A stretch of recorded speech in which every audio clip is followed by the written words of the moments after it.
ನಮಸ್ತೆ, ನಾನು ನಿಮ್ಮ ಜಿ.ವಿ. ನರೋತ್ತಮ ಶರ್ಮಾ.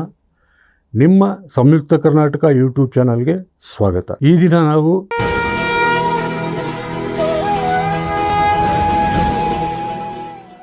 ಈ ಏಪ್ರಿಲ್ ತಿಂಗಳಲ್ಲಿ ಮಿಥುನ ರಾಶಿ ಸಂಜಾತರಿಗೆ ಬಹುತೇಕ ಎಲ್ಲ ವಿಚಾರಗಳಲ್ಲಿಯೂ ಸಹಿತ ಅಡೆತಡೆಗಳು, ಅಡ್ಡಿ ಆತಂಕಗಳು, ಶತ್ರುಬಾಧೆ ಹಾಗೂ ವೈಯಕ್ತಿಕ ಮತ್ತು ಕೌಟುಂಬಿಕ ಜೀವನದಲ್ಲಿ ಹಿನ್ನಡೆಯಾಗುವಂತಹ ಎಲ್ಲ ಸಾಧ್ಯತೆಗಳು ಉಂಟು.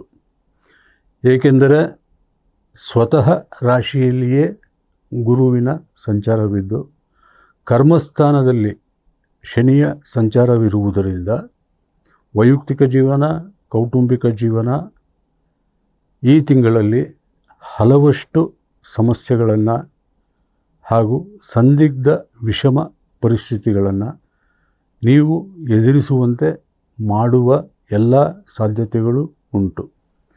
ಸತಿಪತಿ ನಡುವಿನ ಭಿನ್ನಾಭಿಪ್ರಾಯ, ಕಲಹಗಳು ವಿಕೋಪಕ್ಕೆ ಹೋಗುವಂತಹ ಸಾಧ್ಯತೆಗಳಿವೆ. ಇವು ಅಶುಭ ದಶಾಭುಕ್ತಿ ಕಾಲದಲ್ಲಿರುವಂತಹ ಮಿಥುನ ರಾಶಿ ಸಂಜಾತರಿಗೆ ವಿಚ್ಛೇದನದ ಹಂತದವರೆಗೂ ಕರೆದುಕೊಂಡು ಹೋಗಬಹುದು. ಹಾಗೆಯೇ ನಿಮ್ಮದೇನು ತಪ್ಪಿಲ್ಲದಿದ್ದರೂ ಸಹಿತ ನಿಮ್ಮ ಪರವಾಗಿ ನಿಮ್ಮ ಹಿತೈಷಿಗಳು ಹಾಗೂ ಆಪ್ತರು ಕೂಡ ಮಾತನಾಡದೆ ಸುಮ್ಮನಿರುವುದು ನಿಮಗೆ ದೊಡ್ಡ ಹಿನ್ನಡೆಯಾಗುತ್ತದೆ. ಹಾಗೂ ನಿಮ್ಮ ಮೇಲೆ ಆರೋಪ ಮಾಡಿರುವವರಿಗೆ ಮುನ್ನಡೆಯಾಗುವುದರಿಂದ ನಿಮಗೆ ಮಾನಸಿಕ ಅಶಾಂತಿ ಹಾಗೂ ಚಿಂತೆ, ದುಗುಡಗಳು ಹೆಚ್ಚಾಗಿ ಕಾಡುವಂತಹ ಸಾಧ್ಯತೆಗಳಿರುತ್ತದೆ. ಮಿಥುನ ರಾಶಿ ಸಂಜಾತರಿಗೆ ಏಪ್ರಿಲ್ ತಿಂಗಳಲ್ಲಿ ವಾಯು ಪ್ರಕೋಪ, ಅಜೀರ್ಣ, ಉದರಬಾಧೆ ಹಾಗೂ ನಿದ್ರಾಹೀನತೆಗಳು ಕೂಡ ಕಾಡುವಂತಹ ಸಾಧ್ಯತೆಗಳು ಇರುತ್ತವೆ. ಉದ್ಯೋಗದ ವಿಚಾರದಲ್ಲಿ ಶುಭಾಶುಭ ಮಿಶ್ರ ಫಲಗಳಿದ್ದು ವ್ಯಾಪಾರಿಗಳಿಗೆ ಈ ತಿಂಗಳಲ್ಲಿ ಅಂದುಕೊಂಡಂತಹ ಹಣ ಸಂಪಾದನೆ ಆಗುವುದಿಲ್ಲ. ವೃತ್ತಿಯಲ್ಲಿಯೂ ಸಹಿತ ಅನಿರೀಕ್ಷಿತ ಅಡೆತಡೆಗಳು ಗಮನಾರ್ಹವಾಗಿ ನಿಮ್ಮ ಒಂದು ಯಶಸ್ಸಿನ ಪ್ರಮಾಣವನ್ನು ಕಡಿಮೆ ಮಾಡಲಿದೆ.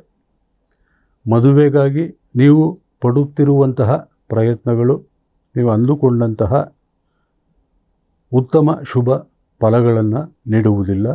ಇದಕ್ಕಾಗಿ ನೀವು ಇನ್ನೂ ಮತ್ತಷ್ಟು ಹೆಚ್ಚಿನ ಪ್ರಯತ್ನಗಳನ್ನು ಮಾಡಬೇಕಾದೀತು. ಹಾಗೆಯೇ ಅಶುಭ ದಶಾಭುಕ್ತಿ ನಡೆಯುತ್ತಿದ್ದಲ್ಲಿ ಅದಕ್ಕೆ ಸೂಕ್ತವಾದಂತಹ ಪರಿಹಾರ ಮಾಡಿಸಲು ಏಪ್ರಿಲ್ ತಿಂಗಳು ಅತ್ಯಂತ ಒಳ್ಳೆಯ ತಿಂಗಳೆಂದು ಹೇಳಬಹುದು. ಸೂಕ್ತ ಕಾಲದಲ್ಲಿ ಸೂಕ್ತ ಪರಿಹಾರಗಳನ್ನು ಮಾಡಿಸುವುದರಿಂದ ದೋಷಗಳು ಪರಿಹಾರವಾಗಿ ಯೋಗಗಳು ನಿಮಗೆ ಉತ್ತಮವಾದಂತಹ ಕಾರ್ಯಸಿದ್ಧಿ ಹಾಗೂ ಯಶೋಜಯವನ್ನು ನೀಡುವಂಥದ್ದಾಗಿರುತ್ತದೆ. ವಿದ್ಯಾರ್ಥಿ ವರ್ಗವು ಉತ್ತಮ ಅಧ್ಯಯನ ಹಾಗೂ ನಿಮ್ಮ ಒಂದು ಅಭ್ಯಾಸದಲ್ಲಿ ಶ್ರದ್ಧಾಭಕ್ತಿಗಳಿಂದ ಮಾಡಲು ದತ್ತಾತ್ರೇಯನ ಪ್ರಾರ್ಥನೆ, ಸೇವೆ ಹಾಗೂ ಪೂಜಾರಾಧನೆ ಮಾಡುವುದು ಒಳ್ಳೆಯದು.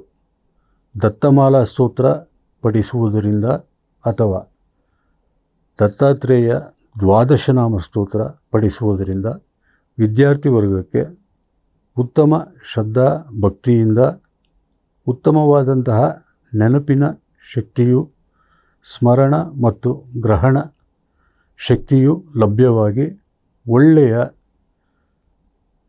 ಅಂಕಗಳನ್ನು ಗಳಿಸಲು, ಯಶಸ್ಸಾಗಲು ಈ ಒಂದು ದತ್ತಾತ್ರೇಯನ ಪ್ರಾರ್ಥನೆ ನಿಮಗೆ ಒಂದು ಅಡ್ಡಿ ಆತಂಕಗಳ ನಿವಾರಣೆಯನ್ನು ಮಾಡಲಿದೆ. ಹಾಗೂ ಇತರೆ ವಿಷಯಗಳೆಡೆ ನಿಮ್ಮ ಆಸಕ್ತಿಗಳು, ಇತರೆ ವಸ್ತು ವಿಚಾರಗಳೆಡೆಗೆ ನಿಮ್ಮ ಆಸಕ್ತಿಯು ಏನಿರುತ್ತದೋ ಆ ಒಂದು ದೋಷವೂ ಕೂಡ ದತ್ತಾತ್ರೇಯನ ಪ್ರಾರ್ಥನೆಯಿಂದ ಉತ್ತಮವಾಗುತ್ತದೆ, ಪೀಡಾ ಪರಿಹಾರವಾಗುತ್ತದೆ. ವಿದ್ಯಾರ್ಥಿ ವರ್ಗವು ಶುಭ ಫಲಗಳನ್ನು ಪಡೆಯುವಂತಹ ಸುಯೋಗವು ಲಭ್ಯವಾಗುತ್ತದೆ. ಇನ್ನು ನಿಮ್ಮ ಹಾಗೂ ನಿಮ್ಮ ಕುಟುಂಬ ಸದಸ್ಯರ ಅನಾರೋಗ್ಯವೂ ಸಹಿತ ಅಧಿಕ ಖರ್ಚು ವೆಚ್ಚಗಳಿಗೆ ಕಾರಣವಾಗಲಿದೆ.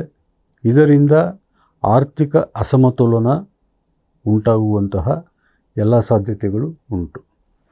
ಉದ್ಯೋಗ ಹಾಗೂ ವೃತ್ತಿಯಲ್ಲಿ ಅನಿರೀಕ್ಷಿತ ತೊಂದರೆಗಳು ಮಿಥುನ ರಾಶಿ ಸಂಜಾತರನ್ನು ಕಾಡಲಿದೆ. ನಿಮ್ಮ ಎಲ್ಲ ಸಮಸ್ಯೆಗಳು ಪರಿಹಾರವಾಗಲಿ. ಪೀಡಾ ಪರಿಹಾರಾರ್ಥವಾಗಿ ನೀವು ಪ್ರತಿನಿತ್ಯವೂ ಶ್ರೀ ವಿಷ್ಣು ಶತನಾಮ ಸ್ತೋತ್ರ ಹಾಗೂ ಮಂಗಳ ಚಂಡಿಕಾ ಸ್ತೋತ್ರವನ್ನು ಶ್ರದ್ಧಾಭಕ್ತಿಯಿಂದ ಪಠಿಸಿ ಅಥವಾ ಆಲಿಸಿ. ಭಗವಂತನು ನಿಮ್ಮ ಎಲ್ಲ ಸಂಕಷ್ಟಗಳನ್ನು ನಿವಾರಣೆ ಮಾಡಿ ಒಳಿತುಂಟು ಮಾಡಲಿ ಎಂದು ಪ್ರಾರ್ಥನೆ ಮಾಡಿಕೊಳ್ಳುತ್ತಾ ನಿಮ್ಮಲ್ಲಿ ವಿನಂತಿಸುತ್ತೇನೆ. ನೀವು ನಿಮ್ಮ ಸಂಯುಕ್ತ ಕರ್ನಾಟಕ ಯೂಟ್ಯೂಬ್ ಚಾನಲ್ಗೆ ಸಬ್ಸ್ಕ್ರೈಬ್ ಆಗಿ, ನಿಮ್ಮವರನ್ನು ಸಬ್ಸ್ಕ್ರೈಬ್ ಮಾಡಿಸಿ, ಲೈಕ್ ಮಾಡಿ, ಕಾಮೆಂಟ್ ಮಾಡಿ, ಶೇರ್ ಮಾಡಿ. ಮುಂದಿನ ಜ್ಯೋತಿಷ್ಯ ಫಲ ಕಾರ್ಯಕ್ರಮದಲ್ಲಿ ಭೇಟಿಯಾಗುತ್ತೇನೆ. ಧನ್ಯವಾದಗಳು.